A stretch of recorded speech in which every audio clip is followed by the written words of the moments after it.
सुरुवात. नमस्कार. आजच्या नमस्कार. तिसऱ्या पर्वामध्ये सर्वांचं हार्दिक स्वागत आणि सर्वांना सादरीकरणासाठी शुभेच्छा आणि नवनवीन विषय सुचावेत याकरताही शुभेच्छा. या कार्यक्रमाची मंगल सुरुवात आपण शंखनादाने करूया. श्री अनंतकुमार जोशी आणि त्यानंतर प्री रेकॉर्डेड शंखनाद. प्रदीप अडूर यांचं. करा सुरुवात करा. अनंतकुमार जोशी.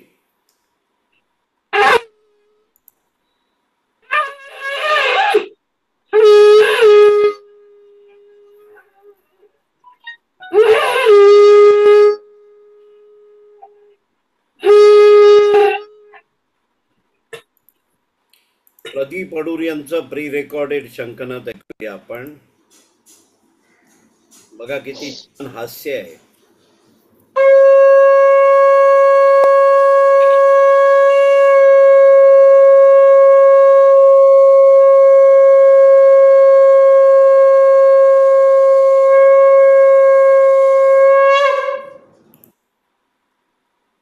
धन्यवाद श्री अनंत जोशी आणि प्रदीप कुमार अडूर. खूप सुंदर शंखनादाने आपल्या कार्यक्रमाचा शुभारंभ झाला आहे. या पुढची सूत्र श्री खानोलकर सरांकडे. खरी हे सादरीकरण म्हणजे स्वलिखित आणि स्वरचित कविता आणि स्वलिखित लेखन याची सूत्र डॉक्टर शुभदाताई खटावकर यांच्याचकडे असतात, पण आपली इच्छा असते की त्यांनी प्रथम सादरीकरण करावं. आता यातून काय अपेक्षित आहे की आपल्या जीवनात जागोजागी वेळोवेळी इतक्या काळामध्ये अनेक घटना झालेल्या असतात. त्या आठवून आपण जर त्याच्यावर लेखन केलं, लेखन करून त्याचं वाचन करायचं आणि बघायचं की आपल्याला ते 4 मिनिटात बसवायचं आहे. हाला भाग 1. पण बरेच जण सांगतात की विषय एवढा मोठा आहे तो 4 मिनिटात बसणार नाही. तर आपल्याला खरं हेच शिकायचं आहे की विषय कोणताही असू दे तो 4 मिनिटात बसतो आहे. त्याच्यानंतर आपण जे बोलतो आहोत त्यातला प्रत्येक शब्द हा समोरच्या व्यक्तीपर्यंत स्पष्ट ऐकायला जातोय. त्याला आपण म्हणतो शब्दांवरचं वजन आणि आय कॉन्टॅक्ट. मी आता कॅमेराकडे बघून बोलतोय तर आपण वाचन करता करता वरती कॅमेराकडे बघणं, अशा काही गोष्टी आपल्याला शिकायच्या आहेत. त्याला कारण एवढंच आहे की आपण जे दिलासा विरंगुळा केंद्राच्या सहाय्याने रेग्युलर माईक वापरतो, रेग्युलर कार्यक्रमात भाग घेतो, तर कुठेही गेल्यानंतर आपल्याला सांगितलं की 2 शब्द बोला, तर ते स्पष्ट व्यवस्थित माईक हातात घेऊन बोलता आले पाहिजे. आता स्वरचितचा जर विषय केला तर आपल्याकडे कवी खूप आहेत. कारण कवी जरी एक 15 ते 20च्या दरम्यान असले तरी चारोळी स्पर्धेमध्ये 42 जणांनी भाग घेतला होता. म्हणजे कळत नाही की नवीन एकदम 20 कवींना अंकुर कुठून फुटला. तर कवी हा प्रत्येकाच्या मनात असतो. जर आपण स्वरचित जर कविता करत असतो तर ते करताना पण त्याचं शीर्षक 2दा सांगायचं आणि प्रत्येक ओळ त्याची साभिनय म्हणजे शब्दावरचं वजन आणि थोडासा अभिनय, कारण आपल्याला आपली कविता लोकांपर्यंत पूर्ण पोहोचवायची आहे, अशी सादर करायची आहे. आणि या सगळ्याची सवय प्रत्येकाला व्हावी हाच एक उद्देश आहे. आता आपण या कार्यक्रमाच्या सर्वांच्या सादरीकरणाच्या समीक्षा करणाऱ्या डॉक्टर शुभदाताईंना आपण विनंती करूया की त्यांनी प्रथम सादरीकरण करावं. डॉक्टर शुभदाताई, सुरुवात. नमस्कार. ज्ञानदाता निसर्ग या विषयावर आपण विवेचन करत आहोत. पहिला भाग झालेला आहे ज्याच्यामध्ये श्री ज्ञानेश्वर माऊली, संत तुकाराम आणि गाडगे बाबा यांनी निसर्गाविषयी काय म्हटले ह्याचा आपण परामर्श घेतला. आता पुढच्या भागामध्ये आपण बघूया. आज आपण खरे तर शिक्षणाची फारच संकुचित अशी व्याख्या करतो व त्याच दृष्टीने आपला अभ्यासक्रम, पाठ्यपुस्तके, परीक्षा, गुणदान साऱ्या चक्रामध्ये वास्तव शिक्षणाचे आपण रूप हरवून बसलो आहोत. शिक्षणात अनुभव हवा, अनुभवांच्या क्रियाशीलतेच्या संस्काराविना शिक्षण म्हणजे शरीर अति सुंदर परंतु त्यात प्राण नाही अशी आकृती. अर्थातच व्यक्तीच्या बौद्धिक, मानसिक आणि शारीरिक विकासाला कारणीभूत होणारे ज्ञान तेच खरे शिक्षण. गुरुकडून मिळते तेही ज्ञानच, परंतु या साऱ्या ज्ञान व्याख्या अत्यंत अपूर्ण आणि सर्वार्थाने संकुचित आहेत. खरे तर माणूस हा जन्मभर शिकतच असतो. त्याच्या वाढत्या वयाबरोबर त्याचे वृद्धिंगत होणारे भावविश्व, अनुभवांच्या वाढणाऱ्या कक्षा, आजूबाजूला घडणाऱ्या घटनातून त्यांची विकसित होणारी ज्ञानवलये आणि ग्रंथ, वृत्तपत्रे यांच्या वाचनाने त्याच्या ज्ञानाला येणारा उजाळा हे सारेच निरंतर ज्ञान प्रक्रियेतील महत्वाचे टप्पे. याच विकास प्रक्रियेचा सर्वात महत्वाचा आणि प्रेरणादायी संस्कार म्हणून आपण निसर्गाचा विचार करायला हवा. माणसाची निर्मिती, स्थिती आणि लय या तीनही अवस्थांचा मूल स्रोत निसर्गच आहे. निसर्गाशिवाय माणूस असू शकत नाही, कारण त्याचा जन्म, अस्तित्व आणि नाश या सर्व क्रिया म्हणजे निसर्गाची लीला होय. म्हणजे जन्मापासून आणि मृत्यूनंतरही माणसाचा निसर्गाशी संबंध तुटू शकत नाही. एक आई काही काळ त्याचं पालन पोषण करते, परंतु जन्मभर पोसून अखेरी मृत्यूनंतरही स्वतःमध्ये त्याचं अस्तित्व सामावून घेणारी थोर दिव्य माता, मोठी आई म्हणजे आपली माते, तिलाच आपण निसर्ग माऊली म्हणतो. ही आपल्या खऱ्याखुऱ्या ममतेने माणसाला मूर्ताकडून अमूर्ताकडे जाण्याचे अनेक मार्ग खुले करून देते. ज्ञानदानाच्या कार्यात मग्न असून तिने माणसाला केवळ जीवन दिले नाही, तर जगण्याचा दृष्टिकोन दिला. हे जीवन आहे यापेक्षा अधिक रमणीय, उदात्त, विकसित रूपात कसे घालवता येईल ही दृष्टीही दिली. स्वतःचा विकास करीत असता इतरांनाही त्यात आनंदाने सहभागी करून घेण्याचा तिच्या उदात्त कल्पनेतूनच उत्क्रांतीचे चक्र वेगवान गतीने फिरू लागले. आणि पूर्वी अगदी भयानक रानटी असंस्कृत जीवन जगणारा पशुतुल्य मानव सृष्टीच्या उदात्त संस्काराने परिष्कृत झाला व त्याला संस्कार, संस्कृती, शिक्षण या नव्या वाटा मिळून अनंतास्ते देणाऱ्या निसर्गाशी तो एकरूप झाला. या संस्कारातून संस्कृतीचे पायस त्याला गवसले.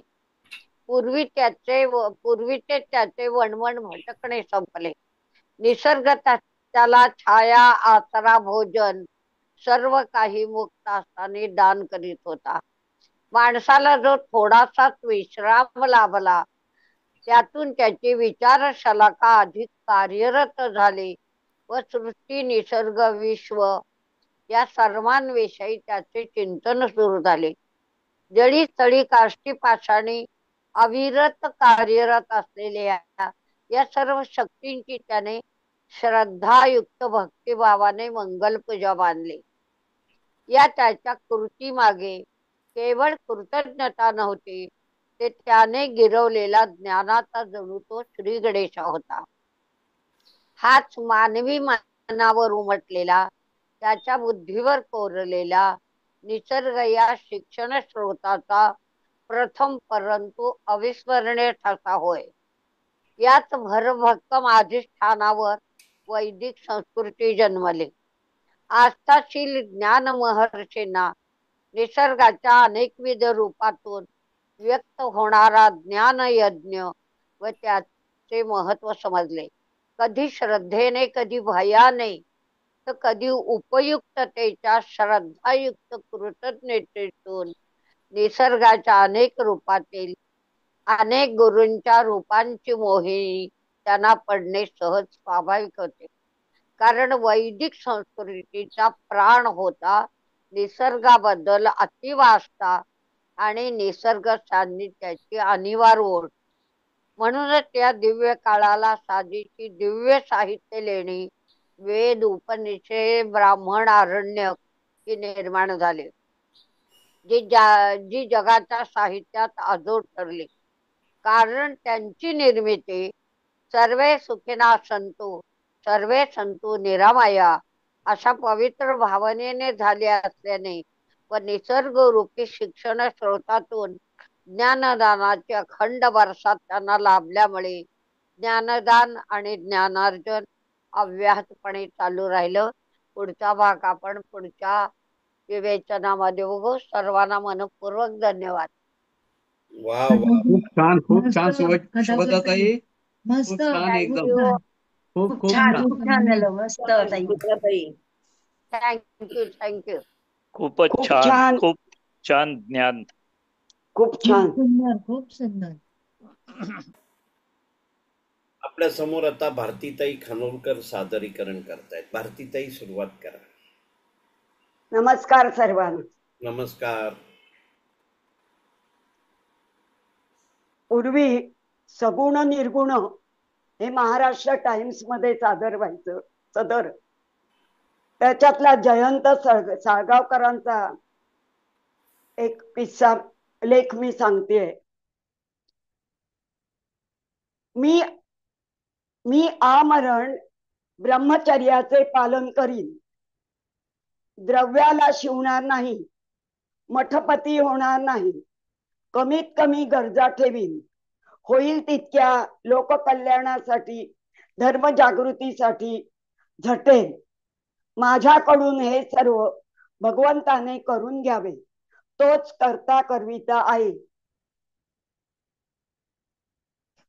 एका विजयादशमीला आध्यात्मिक उन्नतीसाठी कठोर तपश्चर्येची आवश्यकता जाणून त्यासाठी सज्जनगडावर जाण्यापूर्वी 18-19 वर्षाच्या कोवळ्या तरुणाने देवासमोर केलेला हा निर्धार ऐकून सारे स्तिमित झाले. हा लहान मुलगा म्हणजे समर्थ रामदास स्वामींच्या परंपरेतील महान तपस्वी परमपूज्य श्रीधर स्वामी होत. श्रीधर स्वामींच्या जन्मासंबंधीची आख्यायिका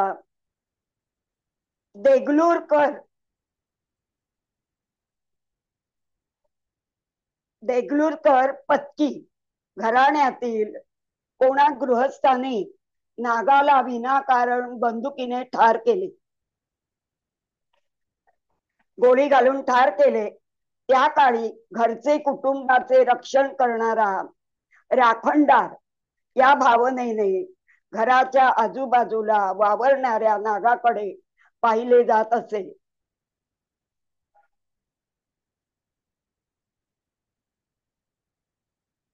त्याच रात्री त्या गृहस्थाच्या स्वप्नात ब्राह्मण वेशात तो नाग येऊन सांगतो की तू आज कुटुंबाच्या रक्षकाला ठार केलेस, त्यामुळे आता तुझ्या घराण्याचा निर्वंश होणे अटळ आहे.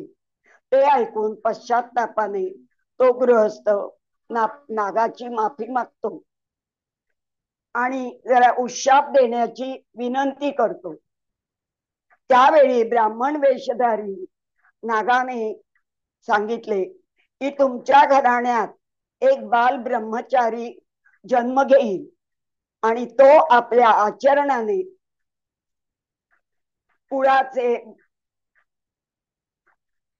कुळाचे आणि जगाचाही उद्धार करेल. मात्र त्यानंतर हे घराणे संपेल असे तो नाग सांगतो.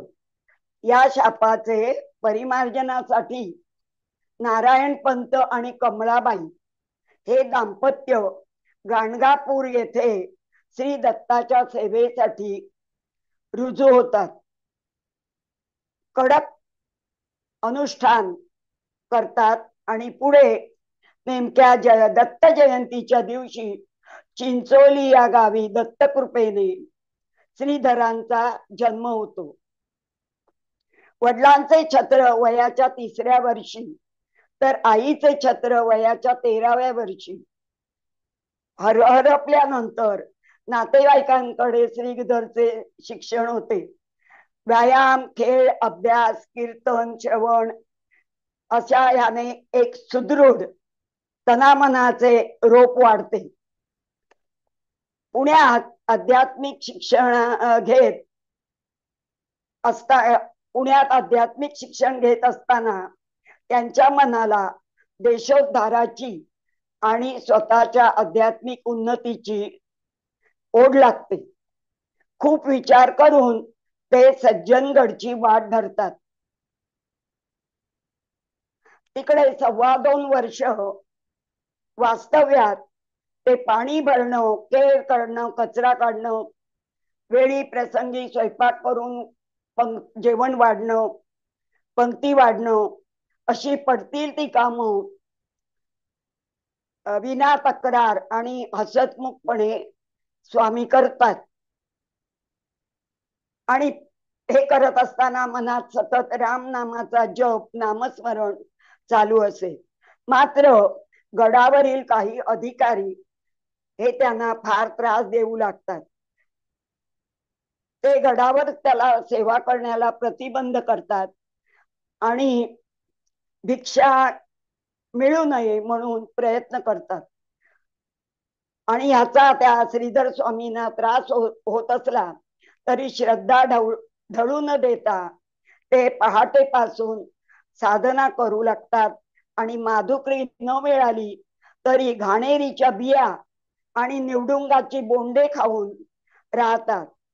असं चालू असताना एका सुवर्ण प्रभाती प्रत्यक्ष समर्थांचे दर्शन होते आणि त्यांच्या उपदेश आज्ञेप्रमाणे ते दक्षिणेला भ्रमण करण्यासाठी निघतात. अशी 5 वर्ष भ्रमण यात्रा केल्यावर 1943 साली ते संन्यास घेतात आणि त्यानंतर सनातन वैदिक धर्म प्रचारासाठी भारतभर फिरतात. विशेषतः कर्नाटक, महाराष्ट्र, कर्नाटक यात त्यांची सतत भ्रमंती असे, परिभ्रमण असे. त्यावेळी वेळ मिळेल तेव्हा विपुल ग्रंथ लेखनही त्यांनी केले. संसार तापाने पोळलेले दुःखी कष्टी जीव मोठ्या आशेने स्वामींच्या चरणापाशी उपाय विचारण्यासाठी येत.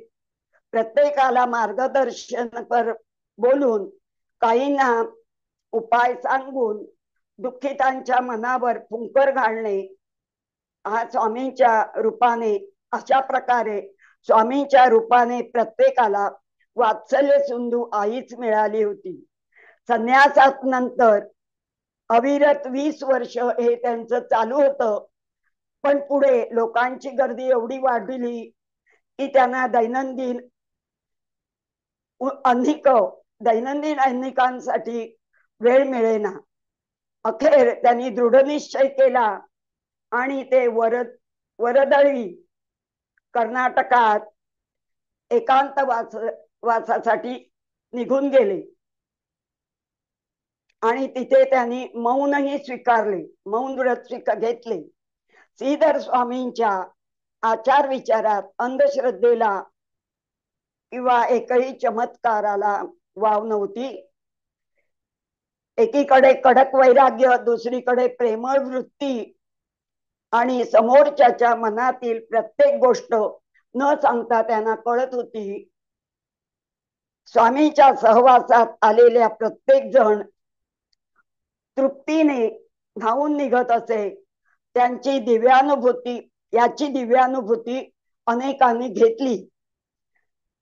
सद्गुरु सारिका असता पाठी राखा, इतरांचा लेखा कोण करी. स्वामींचे कृपाछत्र अनुग्रहितांना या जीवनात आधार मिळत राहिला. या प्रकारे आपण श्रीधर स्वामींचं चरित्र ऐकले. नमस्कार. भारतीताई मस्त, भारती एकदम मस्त, खूप छान, भारतीताई छान झालं. छान झालं. छान भारतीताई, खूप छान. खूप छान, धन्यवाद. खूप छान. छान छान छान झालं. माहिती. छान छान हॅलो माहिती. सर. छान माहिती मिळाली. छान माहिती. Hello sir. आपल्या समोर आता विकास पाटील सादरीकरण करतायत. विकासजी करा सुरुवात. हा. नमस्कार सर्वांना. मी नमस्कार. मागच्या वेळेला संत जनाबाई बद्दल अर्ध वाचन केलं होतं आणि पुढचं आता करायचं होतं, पण ती वही डोंबिवलीला राहिल्यामुळे मी आता दुसरं करतोय. संत कान्होपात्रा. संत कान्होपात्राबद्दल माहिती देत. पंढरपूर पासून जवळच असलेल्या मंगळवेढा गावातील श्यामा नावाच्या गणिकेची मुलगी कान्होपात्रा, ती लहानपणापासूनच अतिशय सुंदर, देखणी, लावण्यवती होती. परंतु तिचे मन शारीरिक सुखाकडे न वळता भक्तिरसात न्हाऊन पांडुरंग चरणी असे. भजन, संगीत, नृत्य यात ती सदा रममाण असे. त्यात ती देहभान विसरून जायची. आषाढीसाठी मंगळवेढ्यापासून पंढरपूरला जाणाऱ्या वारकऱ्यांच्या भक्तिमय दर्शनाने तिच्या मनी भक्तिभाव अधिक जागृत झाला. संत जनाबाई, संत बहिणाबाई, संत सोयराबाई, संत मीराबाई या सर्व संत स्त्रियांनी आपल्यावर आलेल्या संकटातून नामस्मरणाच्या मार्गाने भक्तीची कास धरली. त्यांच्याच पंक्तीत संत कान्होपात्राचाही समावेश होतो. पांडुरंगाच्या ठाई सर्व लहान थोर, उच्च नीच किंवा गरीब श्रीमंत हा भेदभाव नसून पांडुरंग हा फक्त भावभक्तीचा भुकेला आहे, हे कळल्यानंतर तिच्या मनी फक्त विठ्ठल घर करून राहिला. तिचे अंतःकरण पांडुरंगाच्या भक्तीत बुडून गेले. प्रत्यक्ष पांडुरंगाच्या ठाई एकरूप होताच तिने अनेक अभंग रचले. त्या अभंगात तिने विठ्ठलाला घातलेली हाक हीच तिच्या भक्तीची साक्ष आहे. आपला भाव शुद्ध असेल तर ह्या अत्याचारांपासून पांडुरंगच आपल्याला सांभाळ करीत यावर तिची नितांत श्रद्धा होती. एके दिवशी रस्ते स्वच्छ झाले होते. दुरून टाळांचा आवाज येत होता. पंढरपूरची वारी मंगळवेढ्यातून जात होती. त्या रात्री वारीचा मुक्काम मंगळवेढ्यातच होता. विठ्ठल विठ्ठल विठोबा रखुमाई गजराने मंगळवेढा दुमदुमला होता. कान्होपात्राला पांडुरंगाच्या दर्शनाची ओढ लागली होती. तिने एका वारकऱ्याच्या पायावर डोके ठेवले आणि मला तुमच्या बरोबर पंढरपूरला न्याल का विचारले. त्यांनी होय म्हणताच आईची परवानगी घेऊन वारीत सामील झाली. पंढरपूरला भक्तिरसात बुडून ती पांडुरंगमय झाली. नंतर ती परत मंगळवेढ्यात आली. ती देहाने मंगळवेढ्यात असली तरी मनाने पंढरपुरातच होती. तिने दीनपतित अन्यायी पतित तू पावना असे अनेक अभंग लिहिले. ती जन्माने पतित असली तरी संत झाली होती. मंगळवेढ्यामध्ये कान्होपात्रा अतिशय रूपवान तरुणी आहे हे बिदरच्या बादशहाला कळले. त्याने तिला घेऊन येण्याचे फरमान काढले. तिला न्यायला बादशहाचे सरदार आले. हे कळल्यावर ती रडू लागली. तिने पांडुरंगाचा धावा केला आणि सरदारांना म्हणाली, मी येते, पण त्याआधी एकदा मला पंढरपूरला जाऊन माझ्या पांडुरंगाचं दर्शन घ्यायचं आहे. तिची ही मागणी सरदारांनी मान्य केली. ती पंढरपूरला आली. पांडुरंगाचा धावा केला. तेव्हाच ती म्हणते, हरिणीचे पाडस व्याघ्रे धरी येले, मज लागी जाहले तैसे देवा. आणि विठ्ठलाची आळवणी करत म्हणते, अगा वैकुंठीच्या राया. अखेर पांडुरंगाने तिची हाक ऐकली. ती पांडुरंगाच्या चरणावर पडली आणि तिचे प्राण पांडुरंगाच्या चरणी विलीन झाले. तिथेच मंदिराजवळ कान्होपात्राची समाधी बांधण्यात आली. नंतर तिथे एक वृक्ष निर्माण झाला. त्याला कान्होपात्रा वृक्ष म्हणतात. नामदेवाच्या पायरीप्रमाणेच कान्होपात्रा वृक्षाचंही महत्व आहे. धन्य ती संत कान्होपात्रा. नमस्कार. खूप छान. विकास खूप छान माहिती मिळाली. मस्त माहिती. छान झालं विकास भाऊ. चांगली माहिती मिळाली. चांगली माहिती. एकदम छान. खूप छान धन्यवाद. माहिती. धन्यवाद. धन्यवाद. धन्यवाद. धन्यवाद दिल्याबद्दल धन्यवाद. आता आपल्या समोर महेश वैजापूरकर सादरीकरण करतायत. महेशजी करा सुरुवात. नमस्कार. नमस्कार. स्वरचित सुखाचा स्पर्श या कवितेचा आता शेवटचा आणि अंतिम टप्पा म्हणजे तिसरा भाग मी आज तुम्हाला सांगणार आहे. बर.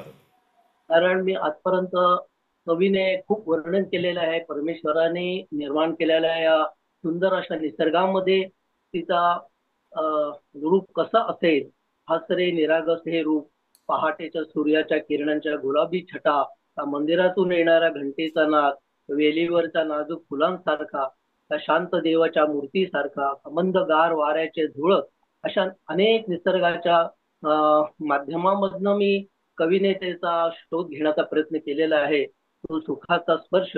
तर आज कदाचित ती भेटेल कवीला असं आपण म्हणू. आणि कारण कवीच्या कल्पना मर्याद असतात. कवी हा एक प्रकारचा वेडा कवी असतो. मी आज तुम्हाला शेवटचा भाग सांगण्याचा प्रयत्न करतो. तुझे निरागस हासरे लाजरे रूप, तुझे निरागस हासरे लाजरे रूप, दिसेल मदला आज कधी, वाट पाहुनी ऋतू चालले, भासो होतो कधी, भासो होतो कधी तू जवळ येतेस माझ्या, स्वप्नी पाहून रूप तुझे, वाटते मी कवी तर होणार नाही ना. पहाटेच्या गुलाबी झोपे, पहाटेच्या गुलाबी झोपेत मला तुझा मखमली स्पर्श, तुझा मखमली स्पर्श सांगून गेला. वेलीवरच्या नाजूक फुलामध्ये, पावसात चिंब भिजलेला केसामधला सुगंधी फुलांचा गजरा सांगून गेला.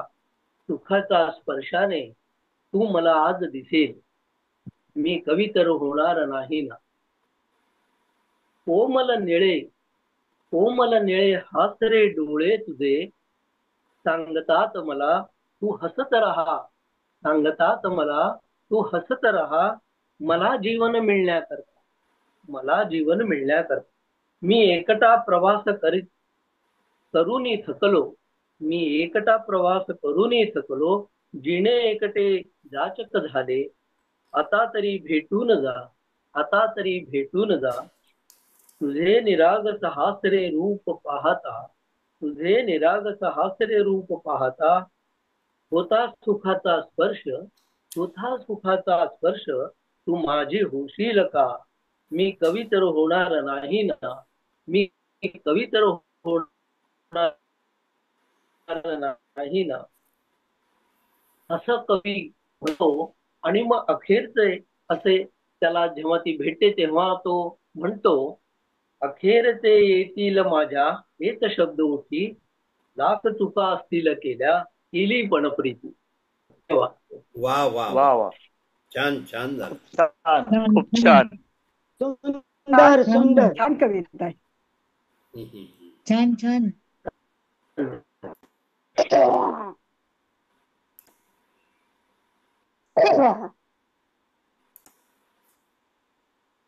आता आपल्या समोर प्रज्ञाताई जोशी सादरीकरण करतायत. प्रज्ञाताई, करा, सुरुवात करा. सर्वांना माझा नमस्कार. नमस्कार. सध्या आपण थ्री सिस्टर्स या 3 राज्यांमध्ये प्रवास करत आहोत. तसा आजचा प्रवासाचा पहिलाच दिवस आहे. गुवाहाटीचे विमानतळ पण खूप सुंदर आहे. हे एक आसाम मधील मोठे शहर आहे. आसाम हे उत्तर पूर्व भारतातील एक राज्य आहे.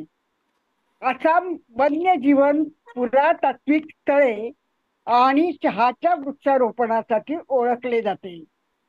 येथे रेशीम बाजार आणि कामाख्या देवी मंदिरासाठी ते प्रसिद्ध आहे. राजधानी दिसपूर असून हिमालयाच्या पायथ्याशी असलेले हे राज्य ब्रह्मपुत्रा आणि बराक नदीच्या खोऱ्यात आहे. तेल व चहा यावर अवलंबून याची अर्थव्यवस्था आहे. 23 जिल्ह्यांच्या या राज्यात बिहू हा महत्वाचा उत्सव आहे. जाता जाता ही माहिती दिली. खरं तर आता आम्ही शिलाँगच्या वाटेवर आहोत. आम्ही शिलाँगला 3-4 वाजेपर्यंत पोहोचणार आहोत. ब्रेकफास्ट करताना आमचा ग्रुप व आम्ही एकमेकांना परिचित झालो. तेव्हाच ग्रुप लीडरने आम्हाला पुढील माहिती दिली. आपला प्रवास आता शिलाँग पासून सुरू होणार आहे. शिलाँग ही मेघालयाची राजधानी आहे. मेघालयातील अनेक ट्रेल्स आणि डेस्टिनेशन साठी आयडियल गेटवे आहे. त्यातलं महत्वाचं चेरापुंजी व्हॅली ऑफ फॉल्स हा ट्रॅक आपण करणार आहोत. जगप्रसिद्ध एक शिंगी गेंड्याचं निवासस्थान असलेले काझीरंगा नॅशनल पार्क हे आसामचा हायलाइट आहे.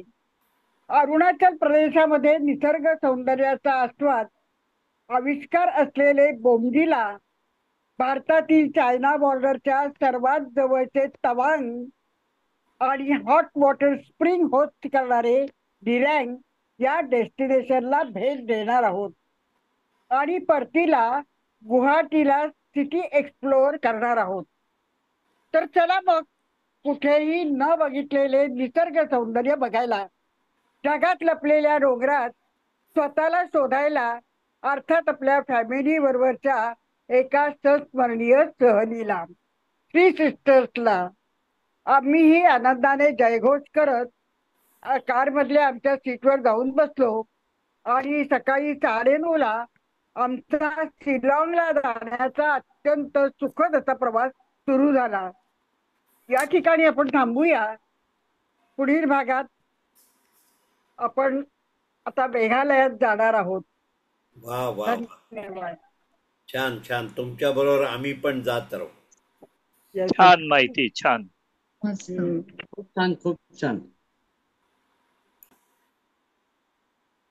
नमस्कार. माझ्यावर एक जबाबदारी येते नेहमी, ते म्हणजे डॉक्टर शुभदाताईंनी केलेल्या सादरीकरणाची समीक्षा करण्याचा प्रयत्न करणं.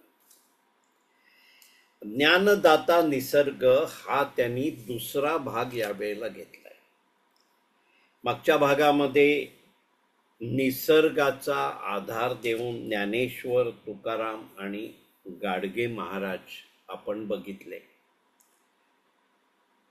त्या एक छान म्हणतायत, कारण त्या एक शिक्षिका आहेत. तसेच त्या राष्ट्रपती पारितोषिक विजेत्या शिक्षिका आहेत. बऱ्याच काळाच्या मुख्याध्यापिका आहेत. त्या म्हणतात की सध्या शिक्षणाची फार संकुचित आवृत्ती झालेली आहे. अभ्यास पण संकुचित आणि अभ्यासक्रम पण संकुचित. पण हे सगळं सध्याचं जे संकुचित शिक्षण आहे, जी काही उद्दिष्टपूर्वक आहे, हे आलं कुठून? तर तो निसर्गातून आलाय. शिक्षणात अनुभव हवा, नाहीतर असलेलं शिक्षण हे प्राणहीन आहे. म्हणजे प्रॅक्टिकल जीवन पाहिजे, जे पूर्वी गुरुकुल पद्धतीत होतं. दैनंदिन जीवनात उपयुक्त आपल्याला खूप गोष्टी असतात शिकण्यासाठी. जन्मभर आपण शिकत असतो आणि वयाप्रमाणे आपल्या शिक्षणात वाढ होते. ग्रंथ वृत्तपत्र निरंतर ज्ञान देत आले असं त्यांनी म्हटलं. पण सध्या माझ्या मते आताची पिढी सगळी त्यापासून लांब आहे. निसर्गाशिवाय माणूस असूच शकत नाही. मग ते सध्याचं शिक्षण पण त्याच्यातूनच संकुचित केलेलं आहे. कारण निसर्ग हा जन्मापासून मृत्यूनंतरही आपल्या बरोबर असतो. आई पालन पोषण करते, पण त्या म्हणतात की दिव्य माता म्हणजे मोठी आई ही माती आहे. ती आपल्याला मूर्ताकडून अमूर्ताकडे घेऊन जाते. जगण्याचा दृष्टिकोन जो दिलाय तो निसर्गाने दिलाय. स्वतःच्या विकासातून दुसऱ्याचा विकास करणे. निसर्ग हा बदलत असतो आणि 12ही महिने प्रत्येक वर्षी काही नवीन आपल्याला देत असतो. नाहीतर अश्मयुगातला पशुतुल्य मानव आज एवढा विकसित झाला असता का? त्याला निसर्गानेच घडवलं आहे. नाहीतर वणवण भटकणे आणि भोजन छाया या तेव्हापासून पण निसर्गानेच दिलेले आहेत, ज्याचं आजचं स्वरूप आपण बघतो. जळी स्थळी काष्टी पाषाणी निसर्ग. खरं म्हणजे निसर्गाला कृतज्ञ होऊन आपण त्याची पूजा केली पाहिजे. त्यानंतर काय झालं? अश्मयुगानंतर निसर्गाच्या मदतीनेच वैदिक संस्कृती निर्माण झाली. कारण सगळं जे काही संस्कृती वसली ती निसर्गाच्या जवळच वसलेली आहे. ज्ञानयज्ञ सुरू झाला. वैदिक संस्कृतीचा प्राण हा निसर्ग असल्यामुळे वेद उपनिषद असे तयार झाले. निसर्गातून ज्ञानदान आणि निसर्गातूनच ज्ञानार्जन एवढी आपल्याला त्यांनी निसर्ग आणि माणूस, निसर्ग आणि ज्ञान, निसर्ग आणि ज्ञानार्जन एवढा प्रवास आपल्याला 2 भागामध्ये घडवला आहे आणि पुढचं आपल्याला 3ऱ्या भागामध्ये ऐकायचं आहे. डॉक्टर शुभदाताई, तुम्ही कविता करता किंवा काही लेखन करतात, त्या छोट्याशा मापामध्ये तुम्ही एवढं काही भरता, याला आपण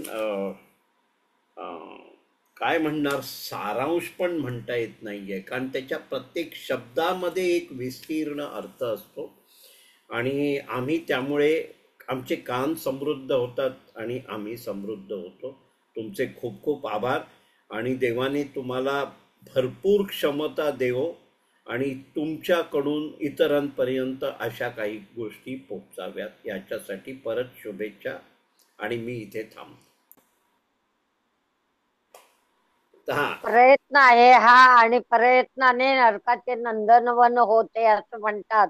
ही गुरुजनांची शिकवण आहे, आई वडिलांची, सासू सासऱ्यांची. त्यामुळे अधिकाधिक पावलं दमदार टाकायचा प्रयत्न करते. आपल्या सर्वांचे आशीर्वाद आहेत. होय होय. आजच्या सादरीकरणामध्ये सर्वांचं स्वागत. भारती खानोलकरांनी महाराष्ट्र टाइम्स मध्ये जयंत साळगावकरांचा श्रीधर स्वामींच्या पूर्वचरित्राविषयी जे काही लेखन आलं होतं त्याचा परामर्श घेतला आणि अत्यंत तरुण वयामध्ये मी आमरण ब्रह्मचारी राहीन, ते ब्रह्मचार्य व्रत मी पालन करीन, साध जीवन जगेन आणि सगळ्यात महत्वाचं लोककल्याण करेन.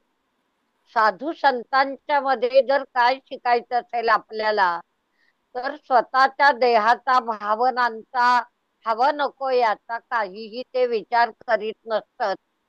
आणि म्हणून मागच्या माझ्या लेखामध्ये मी म्हटलं होतं, तुका म्हणे आता उरलो उपकारा पुरता. हीच वृत्ती श्रीधर स्वामींच्या पण चरित्रामध्ये आपल्याला अनुभवायला मिळते की अत्यंत साधं जगल्यामुळे जीवनाच्या गरजा फार कमी असतात. आपलं काय झालेलं आहे की जीवनाच्या गरजा इतक्या वाढलेल्या आहेत की त्यांची पूर्ती करण्यामध्ये दिवसाचे 24 तास आपल्याला पुरत नाहीत. आणि ना मग असं म्हटलं जातं, धोबी का कुत्ता न घर का न घाट का. किंवा कबीराने जे म्हणलेलं आहे, दुविधा में दोऊ गये. दोऊ म्हणजे दोन्ही गेलं. काय गेलं तर माया गेली आणि परमेश्वर पण गेला. म्हणजे संसारही साधता येत नाही आणि परमार्थाचा आपण विचारही करत नाही. पण साधू संतांच्या चरित्रातनं आपल्याला सर्व संतांची चरित्र इतकी उज्ज्वल आहेत की आयुष्यामध्ये तरुणपणी खरे तर रंगरंगेलपणा करणारी माणसं आज आपल्या अवतीभोवती आहेत. पण साधू संतांचं चरित्र आपण बघू तर ते इतकं त्यागी आहे, इतकं साधं आहे की त्याला कशाची उपमा देता येत नाही. आणि म्हणून त्यांनी केलेला निर्धार सगळ्यांना विस्मित करणारा होता. आणि रामदास स्वामींच्या परंपरेतला हा शिष्य, त्याचा जन्म त्यांनी सांगितलं देगलूरकर घराण्यातला. आणि मग त्या घराण्याला असलेला एक राखणदार सर्प होता. तो त्या पुरुषाच्या हातून मारला गेलेला असल्यामुळे त्या कुटुंबाच्या रक्षकानं या कुटुंबाला दिलेला जो शाप होता, त्या शापातून मिळालेलं जे काही चांगलं वाईट पण आहे, त्याचा परिणाम आपल्याला पुढे हे घराणं संपेल आणि तेव्हाच या म्हणजे शापातून मुक्त होईल. तर काय करावं, इतकं भयंकर भविष्य वर्तवल्यानंतर त्या दाम्पत्यानी जर काय केलं असेल तर दत्त सेवेसाठी आपलं आयुष्य वाहून घेतलं, कडक अनुष्ठान केलं. आणि आपल्याला सुद्धा अगदी सर्व संतांचे चरित्र वाचा, आपल्याला हेच कळेल की भगवंताची कृपा झाल्याशिवाय इतका सुंदर पुत्र जन्माला येत नाही. त्यासाठी आई वडिलांना अतिशय अनुष्ठानं भगवंताची सेवा करावी लागते. आणि त्याचाच परिणाम म्हणजे श्रीधर स्वामींचा जन्म झाला. आणि अशा तऱ्हेनं हे मूल वाढत असताना 3ऱ्या वर्षी आईचं आणि 13व्या वर्षी वडिलांचं छत्र हरवलं. अशा वातावरणात तनमनाची होणारी वाढ आहे. आणि या क्षणामध्ये महत्वाचं मिळणारं जर ज्ञान असेल तर ते आध्यात्मिक ज्ञान आहे. ते त्यांच्या कृपेने भगवंताच्या त्यांना मिळालं. आणि आपल्याला उन्नत झालं पाहिजे, काय करावं तर सज्जनगडाशिवाय मार्ग नाही. स्वामींच्या सेवेत गेल्यावरच हे साध्य होईल. हा केलेला जो काही प्रण आहे म्हणतो आपण, संकल्प आहे. आणि अशा तऱ्हेनं त्यांनी गडावरती प्रयाण केलं. पण दैव अजून त्यांची परीक्षा घेत होतं की तिथल्या अधिकारीने त्यांना माधुकरी सुद्धा मिळू नये याकरता केलेला खटाटोप. म्हणजे लक्षात ठेवायचं आहे की जी माणसं स्वच्छ आणि चांगल्या मार्गावर चालतात त्यांना समाज खूप त्रास देतो. या पद्धतीने स्वामींनाही त्रास मिळाला. निसर्गात मिळणाऱ्या बिया किंवा जे काय अन्नधान्य होते ते खाऊन त्यांनी आपला उदरनिर्वाह केला. आणि 5 वर्षे भारत भ्रमण केलं. त्या भारत भ्रमणामध्ये सगळ्यात महत्वाचं म्हणजे जसं रामदासाने, ज्ञानेश्वराने, तुकारामाने जे जे पाहिलं, जे अनुभवलं, ते लोकांच्या अध्ययनासाठी, त्यांना अनुभव संपन्न करण्यासाठी ग्रंथ रूपाने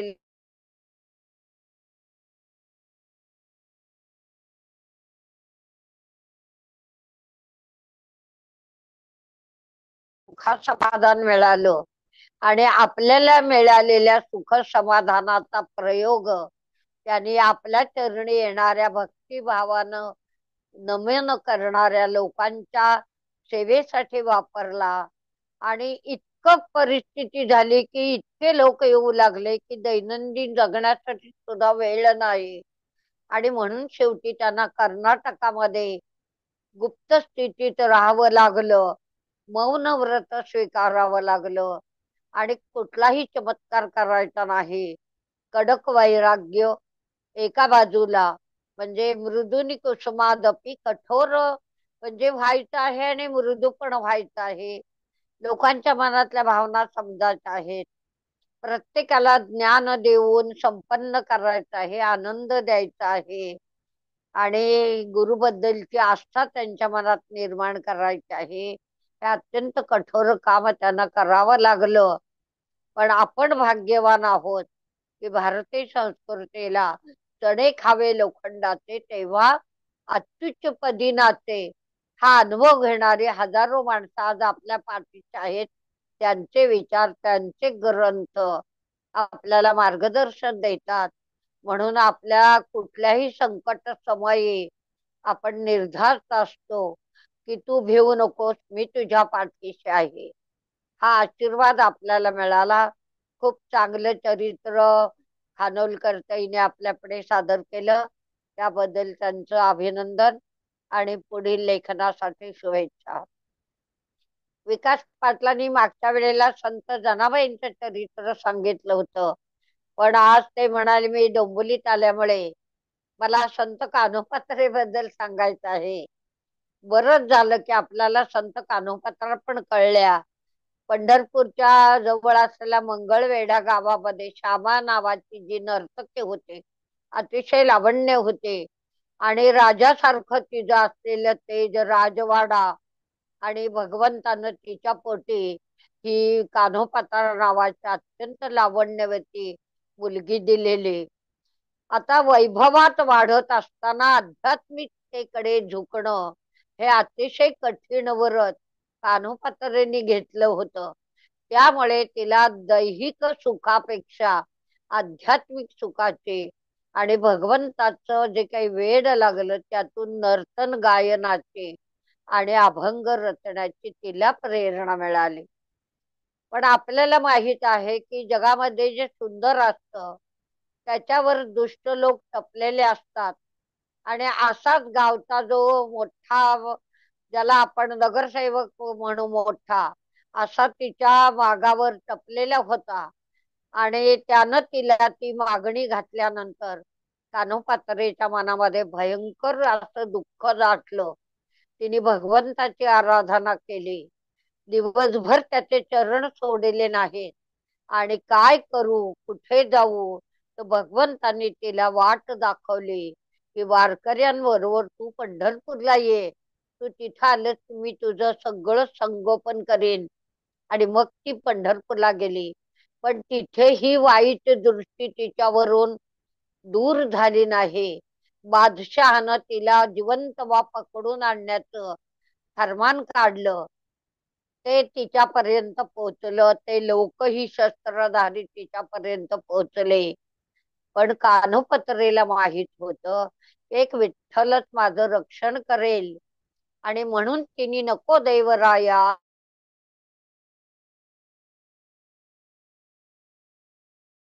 दिलेला दृष्टांत म्हणजे हरिणीचे पाडस व्याघ्रे धरी येले, मज लागी जाहले तैसे देवा.